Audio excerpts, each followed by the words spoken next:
Welcome back to this week's episode of the Dead Air Records podcast. My name is Jess. And I'm Mark. And this week we're going to be looking at something a little bit controversial, but it's not our opinion. Thank God. Thank God, because that didn't go so well last time.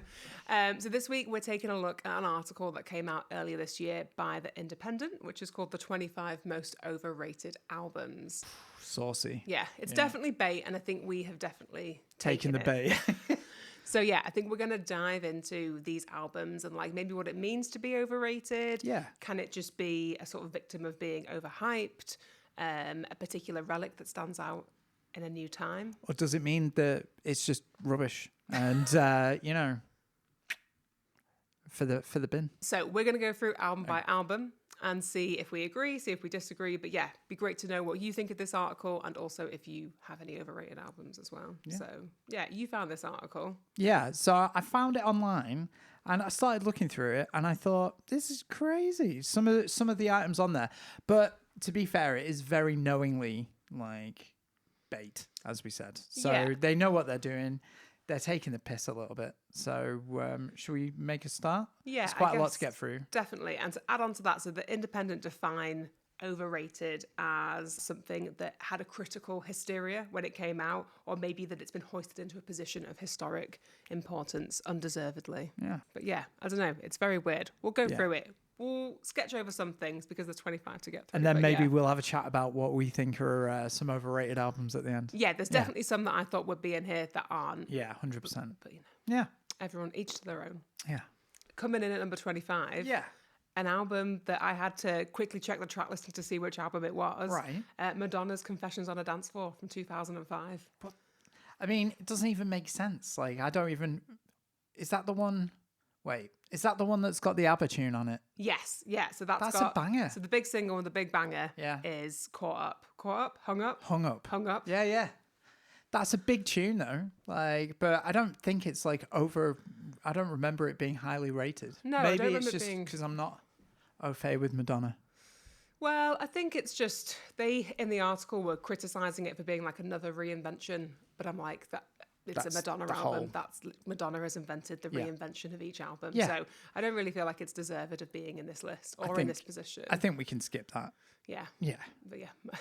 I think we can skip that. That's fine. That's a perfectly fine album. I don't think it's overly hyped. No. But it does have some bangers on it, and it's a proper belter of a disco record. It's a big disco album, yeah. Especially after American Life. Was that the one that came beforehand? Yeah. Which had a bit of controversy at the time. Yeah. So I feel a bit tight on Madge there. I'm like, give her a break. They don't. Yeah. But yeah, anyway, now we've kind of got Madonna out of the way. Well, this is one of the big hitters on the list that is definitely here to bait people in. But yeah, they have put the Beatles, Sgt. Pepper's in at 24. That's ridiculous. Do you not think that's ridiculous? Like, probably one of the greatest... I mean, we're in Liverpool to start off with. Yeah. One of the greatest albums of all time. And I don't think it's overrated. I think it's got banger after banger after banger. And I think in the article, they're even talking about weak tracks on there, like for the benefit of Mr. Kite, is it? Yeah. And I think that's a lovely track. So yeah, it definitely feels... If you were, love the Beatles, love Liverpool, love it.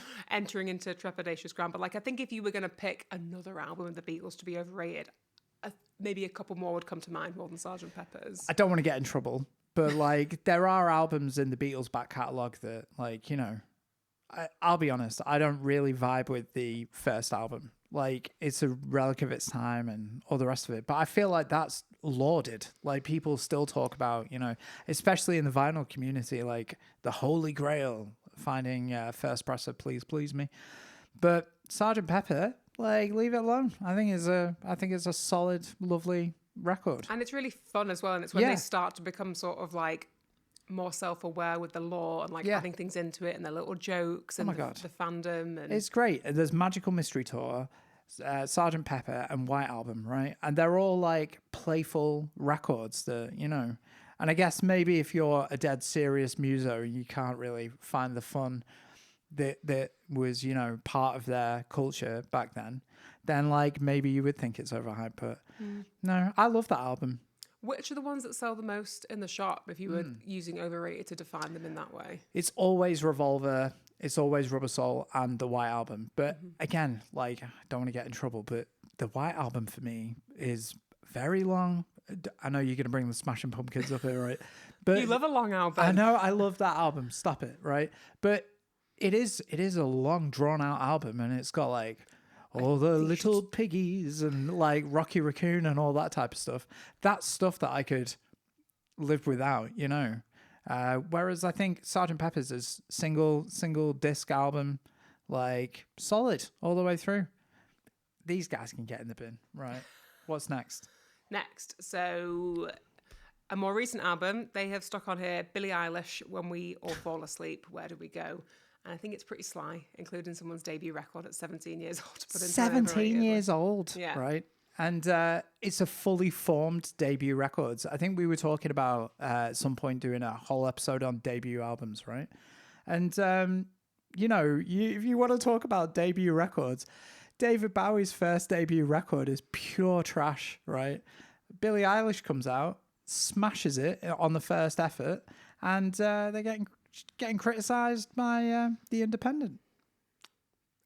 I think there's a common theme through this list that we'll go through. Maybe we'll kind of like pull some themes out at the end. But yeah, cast some aspersions. I just think it's a really strange album to include. Obviously, it was really big at the time, but I mean, at the time when we were sort of washed with like lots of pop music and lots of things going on, it definitely cut through with something different. It's a very consistent album across the board for someone's debut. I think it's a great album. I'm going out on a limb. I think it's a great record. I think, but overrated? No. I think maybe some of the other ones I'm not as au fait with. But that first one, you know, I listened to quite a bit. I thought it was different. There is the thing that always gripes me where it sounds like People Are Strange. Is it Bury a Friend? Yeah. That one kind of gripes me a little bit because it does sound a bit like People Are Strange, you know? There's a similar vocal line. Yeah, but apart from that, I mean... Leave her be. Yeah. God. Right. The next one you're going to absolutely fume about. What is it? It's PJ Harvey, Let England Shake. That's crazy. Like, again... Mercury Award winning, Let England Shake. PJ Harvey's career is, like, incredible. And PJ is always changing, like, the style of the music from album to album to album. I can't understand what they would criticize here. It's like... So let's try and find some exact quotes, but the general vibe of the criticism is that she kind of disappeared into the countryside and she's a West Country girl, like to create this album and comes back with let's have a look. So it was drowned in plaudits, though overshadowing her entire previous output. Here we go. Steeped in dark ages atmosphere, stories of ancient English wars and awkward fox hunting hook lines is their criticism of it. Okay. I mean, okay. Like, you're allowed to have a concept album. I think, look, with PJ, I'm a big fan of PJ Harvey. Massive.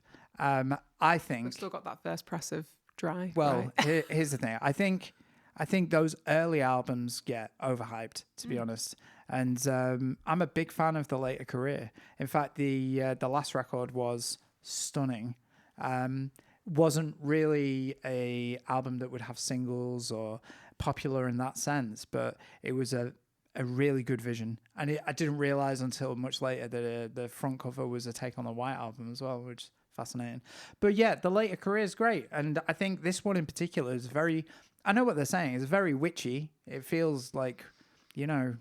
But isn't that part of the sort of artistic world that she's created around her music? Yeah. So it's kind of weird to I read the Orlam book. I think you got me it for the Christmas. Book of Poems. Yeah. And that's all very much like witchy, like, you know, pagan-y, one would say, you know. But yeah, that is an incredible record. There's no chance that's overhyped. It deserves the hype. It won the Mercury Music Award. Deserving of the award. Yeah, stunning. Yeah. This is getting a bit weird, to be honest, this list.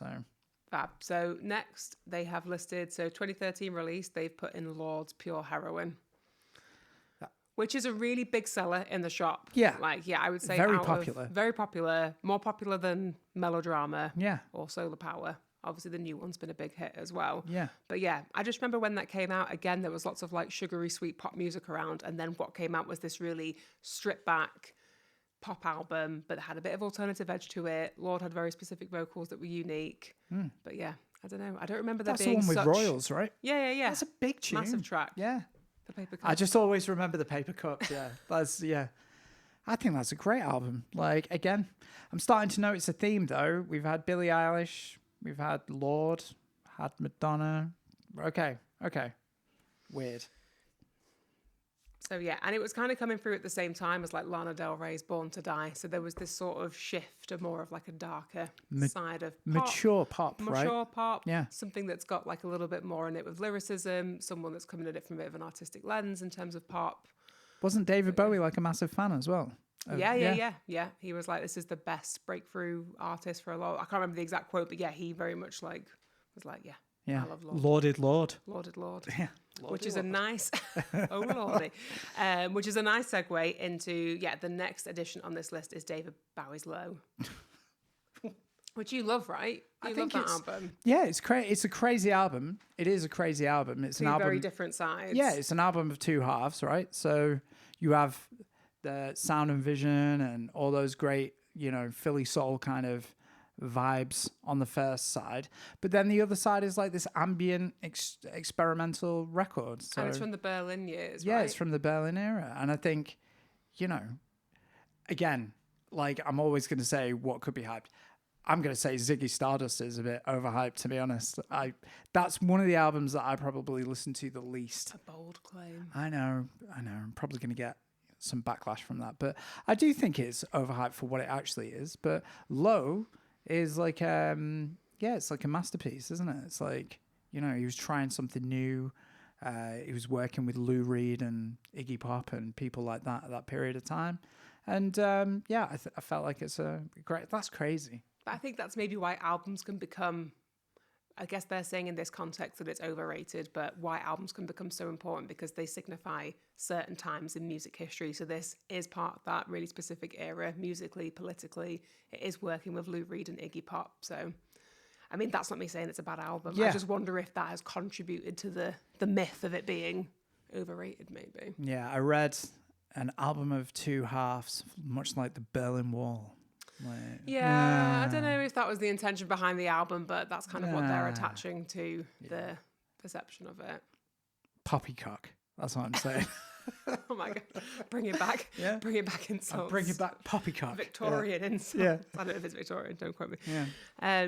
Okay, next. Again, another theme I noticed, and there's quite a few indie albums in this list, which I thought just seen on the list what it is, and that's crazy. Right, So next on the list we have the White Stripes Elephant, which is a defining indie album from the 2000s. And Seven Nation Army. Nation Army. Yeah. So what I've noticed on this list is there's quite a few indie albums, which, there's a big conversation going around at the moment, like things that have gone to indie landfill, especially around that indie sleaze era. But I don't think White Stripes fits into that category. It's a very defining album of that era. Yeah. You've got Seven Nation Army, The Hardest Button to Button, Black Math, Ball and Biscuit. There's loads of really, really big bangers on there that kind of, you've got the singles and then you've got all the other tracks that weren't released in that way, but I feel like people still know. I'm getting baited.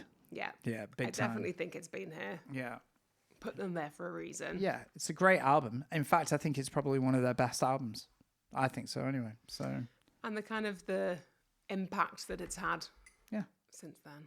But I don't know. The next one on the list is one that I'm not really that aware of, to be honest, is Self-Esteem's Prioritize Pleasure. Yeah, I'll tell you what this list did do. It gave us a bit of discovery. Yeah. So this wasn't an album that either of us... Was it on your radar when it came out? No, but I looked and it came out in 2021 and I feel like I do have like a blip of like music knowledge during COVID. Right. And there were some albums that cut through and some that I just completely missed at the time. So I feel like for me, it goes into my memory hole from then. Like I've listened to the new record. Yeah, Stunning. That's really good. Yeah. And we've checked out the Prima Facie soundtrack. Incredible as well. Yeah, that's really nice. So definitely late to the party for Self-Esteem. But maybe it's just because maybe that's my ignorance of not knowing that it came out at the time. But like I find it very hard to say anything about an album on a list that's overrated when I'm like, I don't know this. Okay, let's move on then. Yeah. I'm sure it's undeserved. The next one is one that I think we can maybe both of us can definitely agree on, is U2 Songs of Innocence. Oh my God. Like U2 in general, like, sorry to any U2 fans out there, but We do get not it. like to criticize whole back catalogs or bands, and everybody's music taste is each their own and very valid. However, I don't get it at all. So this one, Songs of Innocence, this is the one that got like pushed onto everyone's, like forced onto everyone's iPods and. Oh, and everyone woke up one day and it was like 500 million people or something. Yeah. Suddenly had a nice U2 album on their iPod. And it's not a great album by any stretch of the imagination, and it was just forced on everyone. But I feel like that had a proper like negative backlash because Big people, time. I think maybe everyone must have thought it was a good idea to do this, but in fact everyone found it very like invasive to then have this album suddenly on their Apple device. But like, you know, people will bang on about the Glory Days and Joshua Tree and stuff like that. And look, Joshua Tree has some great tracks on it. First three, it's a weird album actually if you think about it. All three singles, tracks 1, 2, and 3, and then the rest of the album is like okay.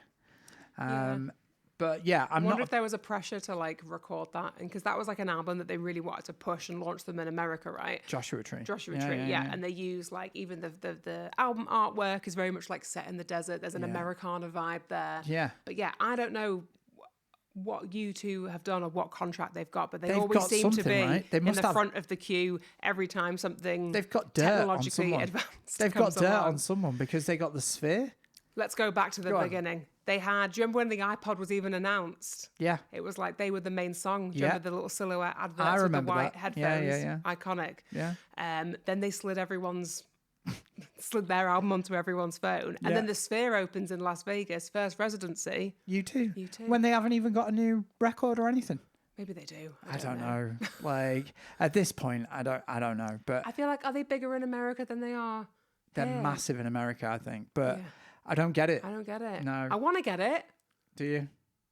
I'm willing to get it. You might get it, so stop. All right. Maybe I'll come. Maybe I'll hit my U2 Rein it in. era at some point. But yeah, I kind of, when something's so big, you're like, obviously there's appeal. Yeah. I don't know what's my entry. Please recommend me a U2 entry point. Yeah. Oh my God. So the next one is, we're gonna have to be really careful here. The next one is Taylor Swift's The Tortured Poets Department, which I think is a fine album. I don't want to suffer any consequences for my opinions. I think it's a great album. How about you, Jess? I think it's wonderful, and I wouldn't say anything bad about Taylor Swift on the internet. Let's move on. No, but all jokes aside, I mean, it's a very, like, to take the biggest musical artist in the whole entire world and put one of their albums on an overrated list feels like they wrote 24 albums and they were like, what do we need? Let's just stick a Taylor Swift album in there. I mean, so I don't know. Taylor Swift is the definition of overhyped, but not in a bad way. It's just everything is super hyped up. It's super hyped up. It's insane. And especially this article came up this year. She's at the hypest of her hype. Yeah. So I don't know. I think it's like a really lazy addition to the thing, and I won't speak of the album. Good. Right. Okay. We'll move on. Next one's a weird one as well. It was Bruce Springsteen and the E Street Band's Which Letter album? to You. Letter to You. Oh. It's not really overhyped. No, I don't think so. I don't think it was hyped at all. There's a couple of nice tracks on there which he now plays as part of the main set. Yeah. But there's not loads of records from it, and I don't feel as though it was like massively hyped at the time. That's bait, so I think we'll move on from that. And I think as well, like there's a lot of Brucey albums. Yeah. As I know. Brucey. There's a lot of albums that I had to listen to before we went to Anfield. But when it gets towards like this end of the career era, like there's a lot of albums, but I feel like Letter to You kind of like cut through some of those and kind of is a standout album in that area. But I don't feel like it was overrated. Yeah. I think that's rubbish. Right. Next on the list, I think you're going to agree with because you've spoken ill before.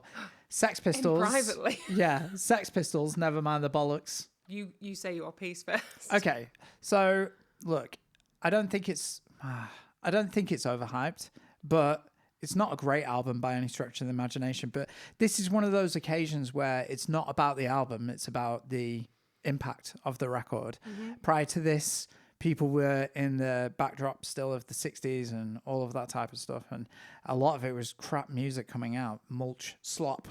And then the Sex Pistols kicked the door in and, you know, this was the product of that. So is it overhyped? Maybe. Like, potentially. You know, what do you think?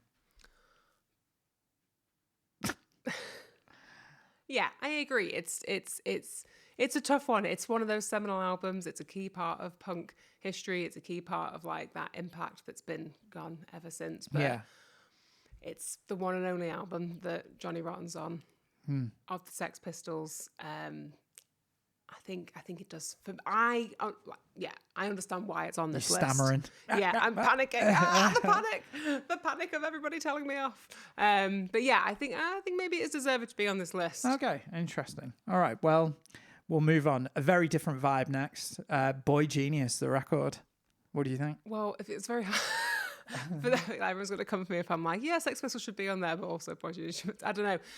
I understand again why they might have put this on here. There was a lot of hype around that album when it came out. It's a great album. Yeah. It's a great album. And it did have lots and lots of hype. But I think that's because you just don't get many supergroups anymore or people coming together from like different musicians. So yeah, for anyone who doesn't know, Boy Genius is the collaboration of Lucy Dacus, Phoebe Bridgers and Julian Baker, and each incredible and artistic with their own music careers coming together to create this I don't know if they would refer to themselves as supergroup, but like that's how it was billed at the time in the media. So if you form a supergroup, it's going to get hype, and maybe that's why it's victim to this list. But it's a good album. I think it sounds like, was it overhyped? I mean, I'm kind of immune to it. I didn't really see much of the hype surrounding it. It sold well in the shop for sure.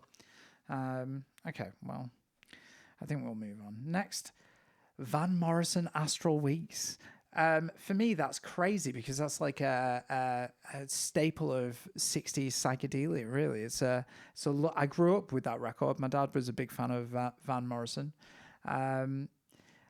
It's one of those, again, where it might not be too hyped. I think it's a lovely album, actually. I revisited it recently, sat through it. Sweet Thing is such a lovely track. And yeah, I thought it was a great album. Have you ever listened to it? Admittedly, no. Right. But I know whenever we get it in secondhand, it's gone in no time. Like it's a really like key piece in a lot of people's record collection. Yeah. Do we have it at home? Yeah. It's a lovely record. Honestly, I'll force you to listen to it soon. Yeah, Thank you. Ooh, next. Next on the list, again, another big album, another big band. They have added in Arctic Monkeys, Tranquility Base, Hotel, and Casino.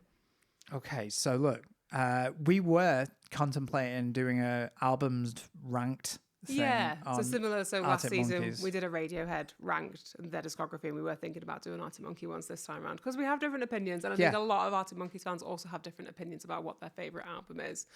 Mine is Favourite Worst Nightmare. Yeah, this is my favourite Arctic Monkeys record. Yeah, I feel like this is like, I like AM, but I feel with this one he kind of developed his lyricism and started doing things differently. And I think very easy for indie bands to fall into the trap of just playing the same thing over and over and over again. And I felt like this one, some of the lyrics on it are wild, like absolutely crazy.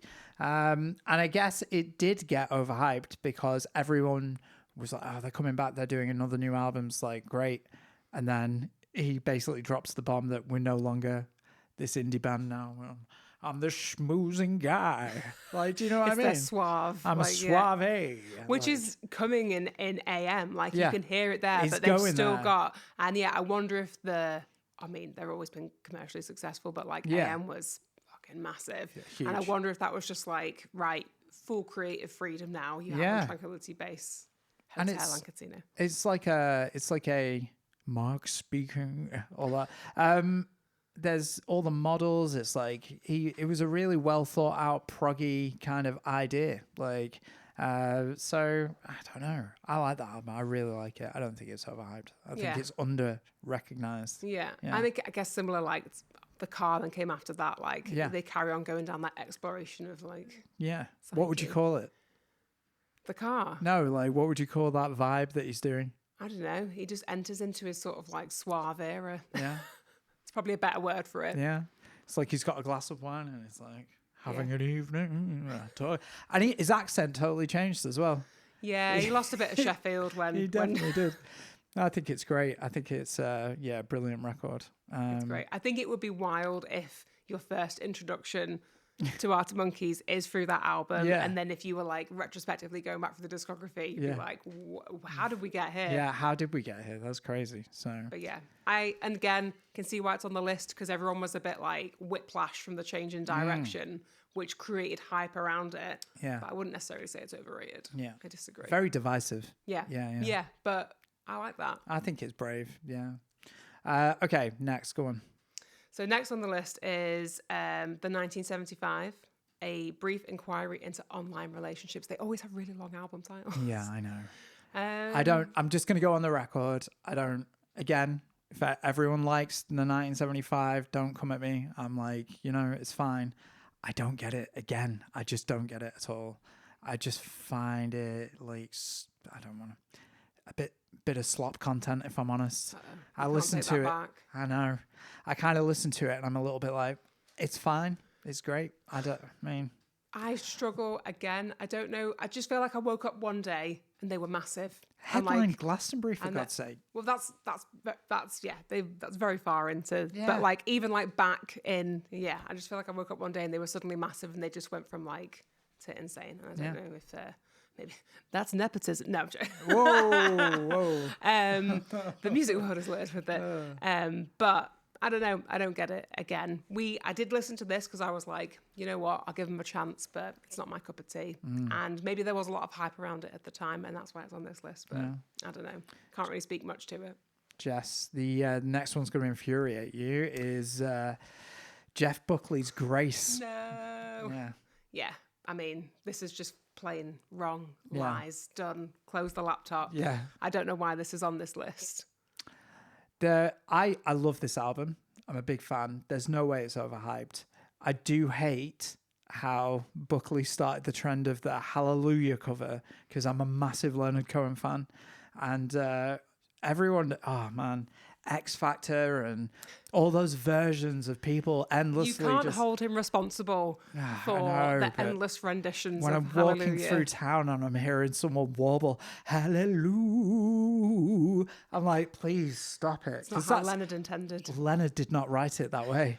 Yeah, and it's all because of Jeff. But that album's great. That album is. I mean, take the weight off Jeff's shoulders a little bit. Yeah, it's a great album. So I think that one's wrong. Definitely. It's an incredible album. It's the only studio album before his death. It's become cult status. Again, we can't keep it in the shop long enough. It's always back out again. I remember hearing that when I was really young and just being like, wow, this is incredible. The 4-octave vocal range. It's amazing. I remember seeing Matt Bellamy talk about Jeff Buckley and saying that he was going to a festival and he was walking over a hill with the sound of Buckley's voice like emanating over the top of it. And he was like, never heard anything like that. And he thought it was a female, and he got over to the top and saw this guy doing this and was just blown away. And you can kind of hear in Matt Bellamy like remnants of Jeff Buckley. Completely. And I think when we did, again, mentioning the Radiohead episode we did last season, when I re-listened to Pablo Honey, like I feel like Tom York's vocals on that first album also sound very much like influenced by Jeff Buckley. So huge impact, huge influence. It's not overrated. It's lies. Slander. Okay, so next, Coldplay Parachutes. Wow. Well, look, I mean, I think all of the other albums are probably overhyped. I really like that record. I mean, maybe I was the right age for it when it came out. I feel like it's their most indie album, right? Yeah. They start to go down like a little poppy synthy thing later on. Stadium rock later on. I really like that record. I've got a real soft spot for it. I think it's gentle and cute, and it's a nice record. I don't understand why it would be overhyped when you have Viva La Vida and like all these other ones that I think are well more overhyped. Yeah, I feel like they would sit more for me if I had to pick a Coldplay album from the discography and put it on overrated list. I wouldn't put Parachutes. That's crazy. Okay, all right. Nirvana in Utero. I mean, what? I don't think you can really put a Nirvana album on this list. No, that's madness. Especially In Utero. I feel like In Utero is the artistic expression of Kurt, this is it's very uncompromising, and it is their big final studio album, obviously before Kurt's death. Yeah. It's a It's stunning their rawest record. form. Like, why? I don't know. I guess it was hyped, right? But following Nevermind, anything's going to be overhyped, right? Yeah. That one album like solidified a genre of music in the world and was like a huge smash, right? So of course everyone was waiting for the next thing to come out, and I feel like he delivered like big time. And so you can't have that on this list. So I guess overrated could also be you're victim of your own success, which I think is also a really bad category to. I just scrolled down on this list. It's about to go off to go off the cliff. We're approaching the last couple on here. So we'll get through the next one and then we'll go through top 5. Well, worst 5, however they see it. Yeah. But I mean, next they've got on this list Led Zeppelin 4, which I just think we need to sketch over because it's just wrong. It's just wrong in every sense, right? Although, like you said about Jeff Buckley's Hallelujah, obviously influencing this Oh, thing. well, you're talking about Stairway to Heaven. Yeah. I would say, like, if there is any justification for being on this list, I'd say probably every person that owns a guitar shop in the world is sick of Stairway to Heaven being tested out. On the guitars. I guess. I mean, I just ignore it because it's hyped for a reason, right? Yeah. Black Should we Dog. just ignore and move on? Yeah, we've got to move past that. Okay, right. we are Top entering 5. top 5. So, Florence and the Machine, Lungs. What? Again. It's I don't think crazy. it's overrated. I don't think it's hyped. Dog Days Are Over.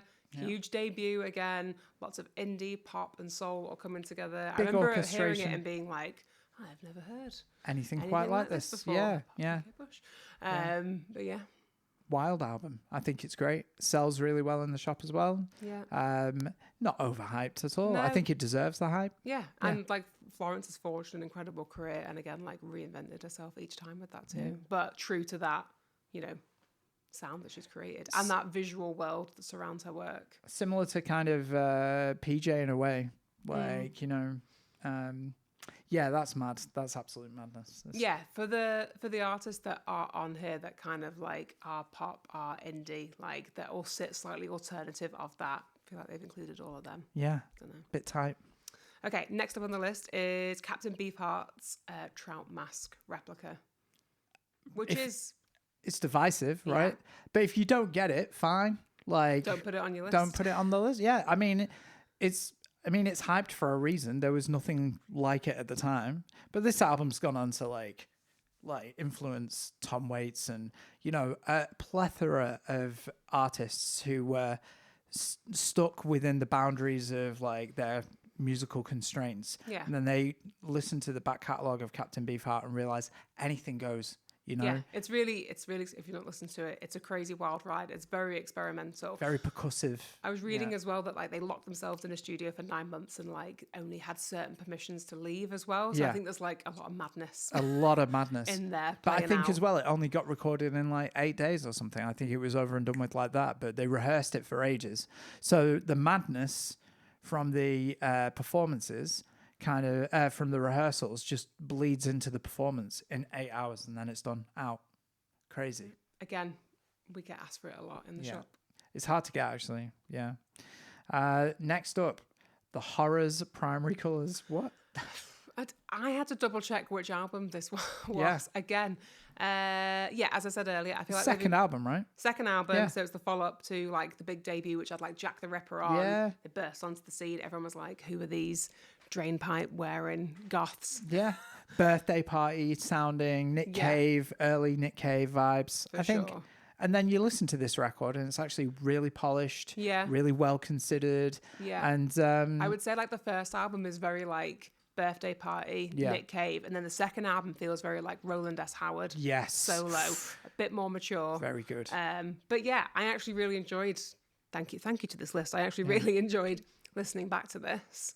But I was like, I was the target listener at the time, and I just don't remember it being overrated. In fact, I remember it coming out, and I think because everyone had like established who they are from that first album, and they'd taken this slightly more sort of mature direction, everyone was a bit like, So I don't know if it's like become overrated since then, but I don't know. I don't think it's very high up. I've just seen what's next. Okay, so again, One last thing on the horrors is maybe it's victim to the indie landfill conversation that's going on at the moment. I don't know. All right, we're on to the last two. Okay. The next one is a big one. They've put in here Radiohead, Kid A. I obviously agree. No, I'm joking. We're having this debate again. No, Here we go. We won't.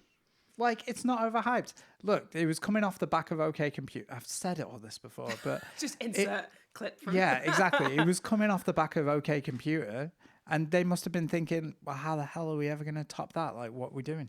And then they went and they did this masterpiece. They went and topped it, didn't they? And so it's my favourite Radiohead album. Absolutely no.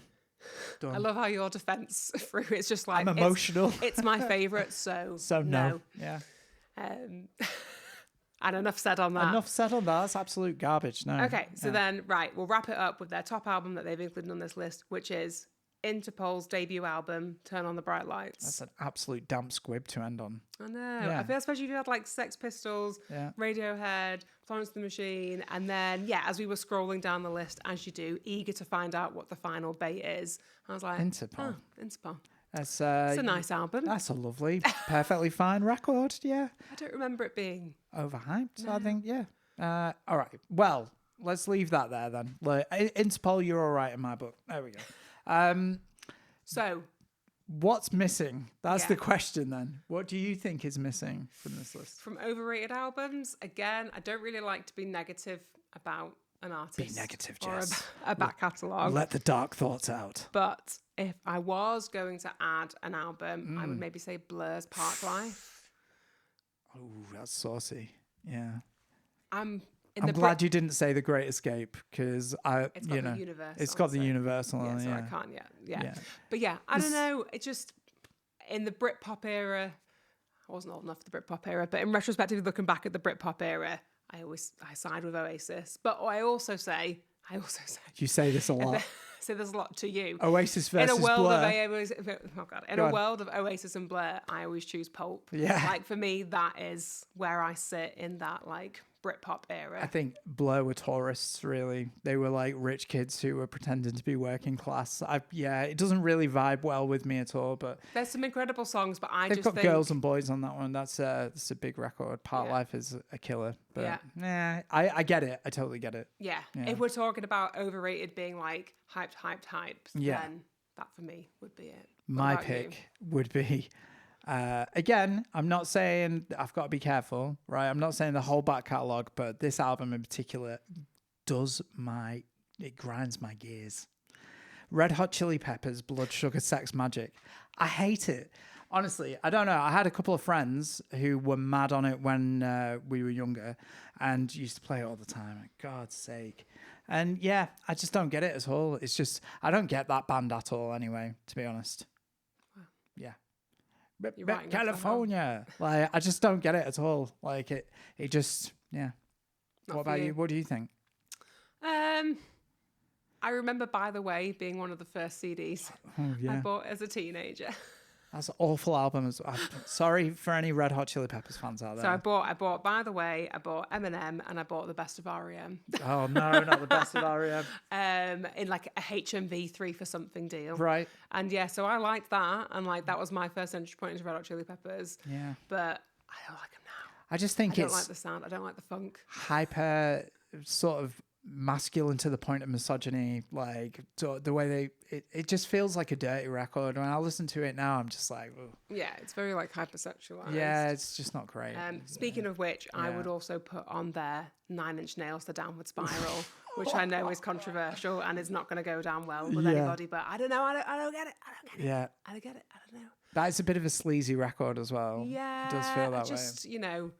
I just don't know if I'm going to pick the Downward Spiral up, go home, stick it on the player, and then like bang it up to 11 and like put on, Anyway, all right, that's what I put on there. I think it's a bit overrated. I know there's a lot of 9 Inch Nails fans. We've obviously talked about Trent Reznor in the past on our soundtracks episode. Love a good soundtrack. Yeah, Trent's good doing soundtracks. I'll tell you who else I put on there just for a bit of fun. The Foo Fighters. Oh, well. Only because in the traditional term of overhyped, how have they got like 12 albums or whatever it is now? It's crazy, right? Foo Fighters to me, Foo Fighters. The Foo Fighters. Not great. I don't like them.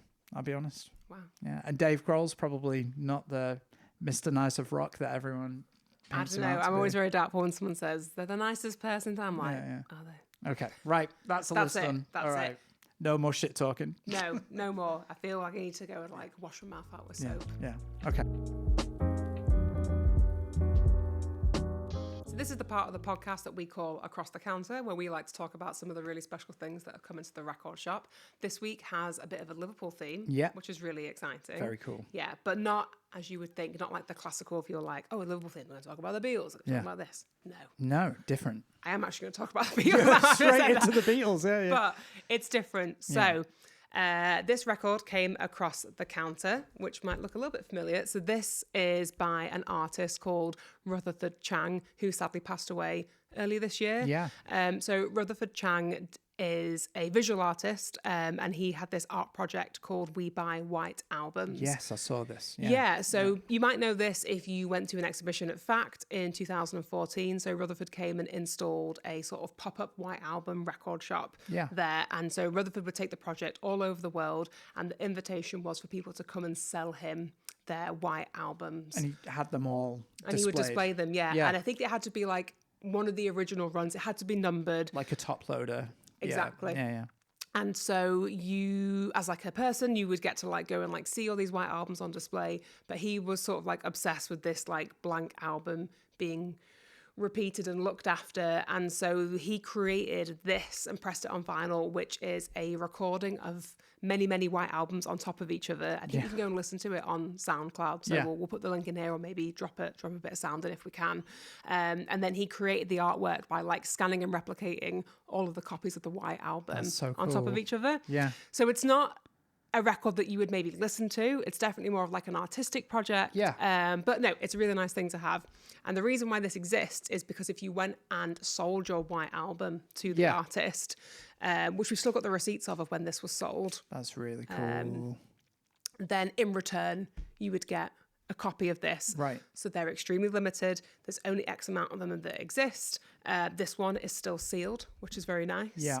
And it came with a few nice bits as well. So we have a couple of receipts here, which is someone that sold 3 white albums for 60 quid, 1 white album for 20 quid, and another one. So I think I'm paying £20 each. Nice. But yeah, so you could take your white album. Didn't matter what state it was in, could be absolutely battered. Yeah. We've seen so many battered white it's albums. Hard to over find the years. really good copies. Yeah, with all the bits in inside. So yeah. And then you could exchange it for one of these records, which is super nice. Nice. And yeah, there's a bit of nice promo that comes with it. So this is cool. It's got the... Just about, is this a bigger version? Yeah. Yeah, we'll hold this one up. So yeah, just asking people to customise their own front covers. So it was a project with Fact and with Liverpool International Music Festival as well. Very cool. And Rutherford Chang had a collection of over 1,000 first pressings. Wow. And that was in 2014, so I think that had grown exponentially. Show the front. What's the front? And then, and the project was called We Buy White Albums. And I think the numbering on it is actually the date of the exhibition, right? Yes. Yeah. So the 15th of August, 2014 is when really it opened. Cool. So yeah, if you don't know about this, it's a really nice piece of, I guess, Beatles history in a new light. It's also a nice piece of like Liverpool's history because it happened in 2014. But yeah, go check it out. I think there's a website online and the SoundCloud that you can go and listen to what's inside this album. That's really cool. But I know when this came in, you were like, how do we sell it? Well, what do we do? This is the thing. We can't sell through the usual channels because actually, technically, it's a bootleg, which is crazy, right? Yeah. Because it's been re-recorded on top of each other. It's classed as a bootleg. So, yeah, we can't really sell it through the usual channels. So, they go for quite a lot of money. I've seen them go on auction sites. So, but it's something, I've wanted to hold on to for a while because I feel like it's just... I don't know, attached to it in some way. I think it's a really cool record. It's really nice. So you've got some of the things on here like property of the University of San Francisco Library. Nice. Lots of drawings and different bits. I think the thing is with the White Album, it's very hard to find one that hasn't been tainted in some way. Yeah. Because of the nature of the actual sleeve, So it's it's a lovely project. And yeah, I wish I'd got around to seeing it, But there we go. We have this piece. So. It was great. Cool. Shall I show you what I've got? Yeah, what have you got? Okay, so I have this compilation. It's really cool, called Twist and Samba. Right. So Came across this in a collection that we bought. It was there was maybe about 3 or 4 copies of it in it. So I was thinking, well, what is this all about? And so you look on the back, and it's actually been made by the Sefton Area Musicians and Bands Association, and that was a collection of young, mainly unemployed musicians from the Sefton area of Liverpool. And this is like an album of their work, and I think it's from the 80s, right? Yes, like a compilation, 1986. 86, yeah. On the back it says, I'll just read this out. Special thanks to Ken Nelson and Ken Rooney at Benson St Studios, Fringe, the Jubilee Trust, Richard Barnett and Company Solicitors, Jerry Garland, Noddy Nola, Jennifer John, and Sefton. Anyway, if anyone can tell me more about this, I would love to know, It's a bit of a mystery, isn't it? It is. Because we couldn't find any of the individual tracks. Yeah.